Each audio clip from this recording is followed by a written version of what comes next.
All right, Justin Herbert's on-field drills are complete at the Combine. What'd you see, Daniel Jeremiah? First of all, started off by running a 4.68. And I mentioned these corner routes a little bit earlier. Get a chance to see them now. Watch how easy this just comes out. Just an explosive arm from Herbert. We've been talking about him just letting it rip, let it go. And on these corner routes, we got a chance to see him do just that. Hang on your back leg, look at the air, get it up there. Just really pretty balls. You see him, again, drop back, a couple hitches on that one. A real tight, firm ball. Rich there, not to cut you off. No, go for it. As DJ was talking about, a lot of times when you watch Herbert throw, it's almost like he's aiming. You know, we always say as a quarterback, you just got to get back and let it go. You got to trust yourself and let it go. But a lot of times it looks like he's aiming. You saw that on that first slant. He's like aiming. You know, Kurt, Justin Herbert never took a snap under center in college. And so this is all brand new for him as well as it is for a lot of these guys. The ability to get your weight going back and get set on the top of the route, because as you're talking about shotgun, leading to obviously this non-playing season, beginning with this 2020 Combine. Nice throw there by Herbert. Justin Herbert has been much more comfortable really pushing this ball down the field. Kurt, you see him starting to let it go a little bit down there? Yeah, I mean, I think this is where he finds his groove, where he's not worried so much about the footwork and those types of things, and he can just kind of set and let that ball go. But you're looks right. Like he's just flicking his wrist, Kurt. I mean, it looks he's effortless. laying it out there. Normally, we talk about 42 to 44 on these go routes. He's letting it go a little bit farther than that to show off a little bit. But Love work out in the next group, and you've heard his name with Indianapolis. Well, if they go out and get Phillip Rivers or Tom Brady, maybe that changes their plans for what they're going to do. Where does Herbert go? Will another team be open for business? And is there anything to the Burrow Bengals scenario? That's a nice throw by Herbert right there. Where might he wind up? You've heard his name, you know, mentioned prominently with the Dolphins. So, like the Miami Dolphins, Thanksgiving will never be the press same. conference for the Egg Bowl. There's Herbert again. A little bit trying to guide that one. Just let it go, man. Let it rip. That was better. That one's better. You're always looking for that turnover too, right? We say on these deep balls, you want to tip your shoulders and you want to throw it up in the air with the same follow through so it gets that turnover like a punt. That last one was nice. Some of these are coming out too flat, that struggling to get the turnover. You know, there were probably a number of things. And shoot, I thought they played exceptional defense in 19. Well, that's a great ally for good quarterback play. But clearly 54 miles an hour. Justin Herbert, 60. In certain parts of Indianapolis, 10-5 in the broad jump. Showed some athleticism today, Charles Davis, 36-inch vert. And that's something that earlier in a drill, it bounced to the receiver because he's trying to be measured instead of just letting it go, just getting back and letting it rip. And just for our viewing audience, here, you know, Kurt and I was talking about this earlier. I mean, these quarterbacks are taking their time to throw that slant. Now, if you're playing with me and you take your time to throw this slant route, I'm like, listen, dude, that slant route is getting way up in there with those linebackers. That's a headache. 20-year anniversary of Tom Brady in the old. It could have been the Hoosier Dome back then. I don't even know if it was the RC. He did a great job. It's Jalen Hurts. Jalen Hurts, you know, a lot of people, Bucky Brooks is somebody that's, you know, you might have something with him. I think he could come out of this thing when it's all said and done, what he can do as a playmaker, and you're seeing now he can really spin the football. He's got some things to clean up, but there's a lot to work with there.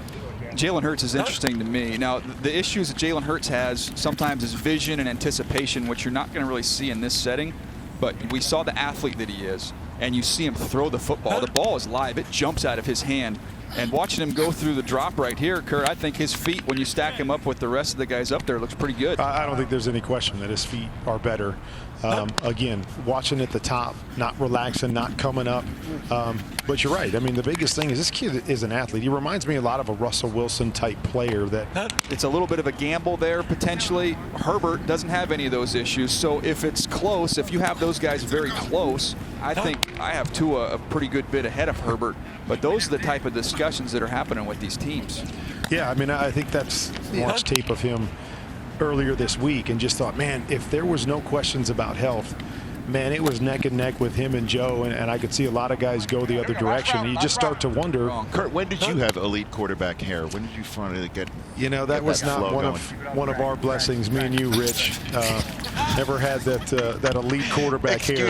Excuse me. I had flow back in the day, sir. Really? Yeah. Like elite quarterback hair is what we're talking about? Elite anchor hair. Okay, all right, okay.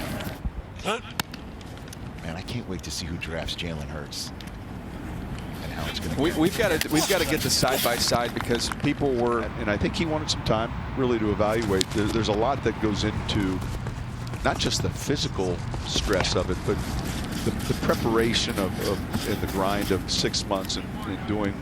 And boy, do you need to be accurate for this throw, I guess, too, as Jalen Hurts. For him today on the field and all these as well. Ran a 4.59, broad jump of 10.5, vert 35 inches. Here we go. You were saying Justin Jefferson to add the tape that we've seen to the 4.43 that he officially ran. That is quite a night so far. Here's Jake Fromm of Georgia. Good eye, Jake. Good eye. Kurt, have you had a chance to study Fromm? I have watched him, and you know, I think we talked a little bit about it, DJ, too, is that in control, knows what he's doing. See Fromm, and interestingly enough, alphabetically after Eason. Fromm doesn't have a big arm, Rich, but you will see with him timing, anticipation. He's had this same arm his whole life, so he knows how to navigate around some of those concerns, get the ball out early. Nice catchable ball. I don't think he fits every team, but I think there's a handful of teams, and I look at teams kind of in the South on the West Coast, play inside. I mean, I look at a team like the Atlanta Falcons. You try and get somebody to sit behind Matt Ryan for a couple years, maybe with the payoff down the road, and I would imagine. And they were giving me something to dry off after I served them that meal out of my mouth gate. I understand. Understand that the hometown college team there. Atlanta makes sense to me. You look at the Raiders, if they wanted to stay with their. One of them.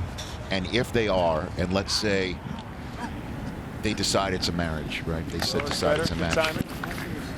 Rare company.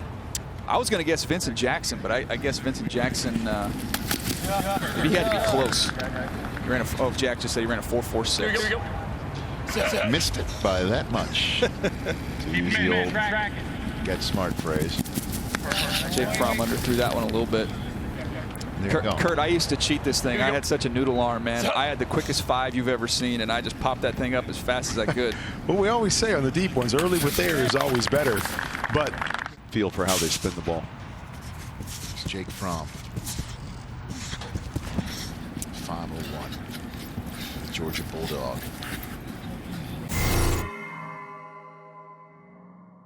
All right, here's Love.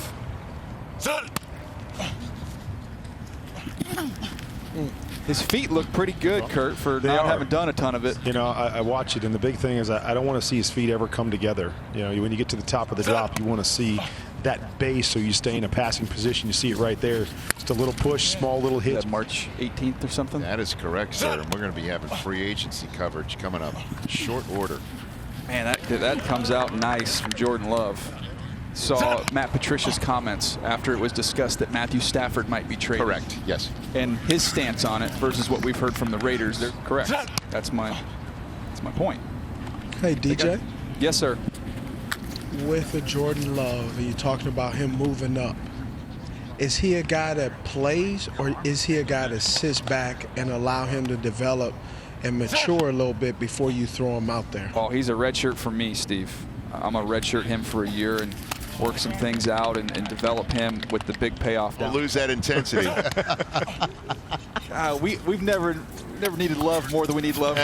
Nice, huh? Great throw, Jordan Love. Let Love rule. Ian's report that you're looking maybe top 10 for Jordan Love. I mean, it's not the crazy. He's my 18th player coming into the combine, so these needs that Steve outlined. Yes. You can fill one of those other ones early, and you can swing back around for some of these wide receivers. They also have some offensive linemen on their roster who are not agile, who are not the type of offensive lineman that Matt Rule likes to use in a running game. These are guys who are heavy, lean. They lean on you a lot. They aren't guys with swift feet. They aren't like the Ryan Khalils. These are guys who are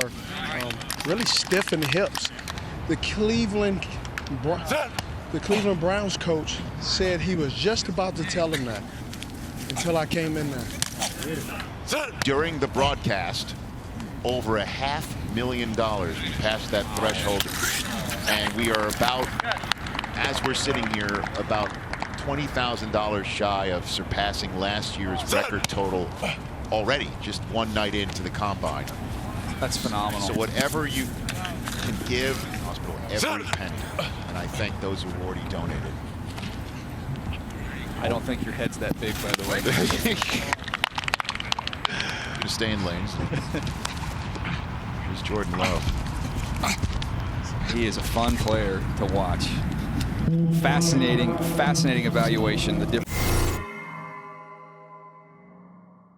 Proctors specifically. Apparently do there's such a thing, or? some floating Princeton proctors out there. Who knew? Show up and keep an eye on you. Well, we just got some official 40 times, and 2 of them officially faster than the unofficial times that we had. Devin Duvernay of Texas and Memphis's Antonio Gibson, sub 4.4, 4.39 for those guys. They were talking about him guiding it and doing other things early, because when he does, he is something special. And the one thing I do like about what he's done already, weighed in at 236. I think he should be 240 or beyond to make sure he has enough body armor on him to take the hits in the NFL, and the speed will stay. Checking out Peter Schrager's guy, Jacob Eason. All right, now here's the deep throws that Peter Schrager was telling us to keep an eye out for. Jacob Eason. That's a nice ball there. Yeah, he used Rose used the word too. Chris Rose used the word howitzer, and I was talking to a Pac-12 coach yesterday about him, and the first thing out of his mouth was, "That dude has a howitzer." And then we started talking about him and some things he needs to work on. Some, see him move around in the pocket a little bit more, feel pressure, be a little bit better and more consistent with his touch and accuracy. But arm strength-wise, this is top shelf. You want to have the ability to 5 quick hitch, ball out before they turn around. You're throwing it because they should be coming right between those cones, right back at the quarterback. So you see the back of the head, you let it go with a nice little touch, but firm. They should be snagging it out of it. And as I watch the wide receiver guys also, I want to see a guy come out of this break, and I want to see his feet placement when he catches the ball. If he still has one foot in front of the other, that means he has to take a few more steps before he can get turned. Side correlate to a 3-step drop, a 5-step drop. And so it's when I start with young quarterbacks, it's always like I'm always going to start them under center so they can start developing that clock in their head on the timing of the routes on the outside. And you see that often with guys that are primarily in the gun, is they lack timing because they never develop that timing in their head to know, oh, this is when that ball needs to come out on a curl or on a deep corner. And that's why it's so important to start guys under the center and be able to correlate that stuff and develop that timing that we always talk about, that clock in our head. Then I'm fully with you. These throws down the field have been much, much better than their underneath stuff. Well, Claypool we just saw on that route there, and it was a great report from Kim Jones giving the backstory of Chase Claypool. Jack Andrade, NFL Network researcher extraordinaire to my left, just handed me a note, Daniel. Since 2003, only 2 wide receivers have come to the combine. Measured at least 6'4", weighed 235 pounds, and run the dash in under 4.45. One of them's got to be Calvin Johnson. And the other's Chase Claypool. Wow. That's it. Since 2003. How many times do you watch a game and you're like, he's going to get hit, and he gets hit, and sometimes that's troubling if it's a quarterback that doesn't know a man's unblocked. And I think you'd go a whole season watching Burrow's film. I think Jacob Eason would get ticketed here. 62 miles an hour.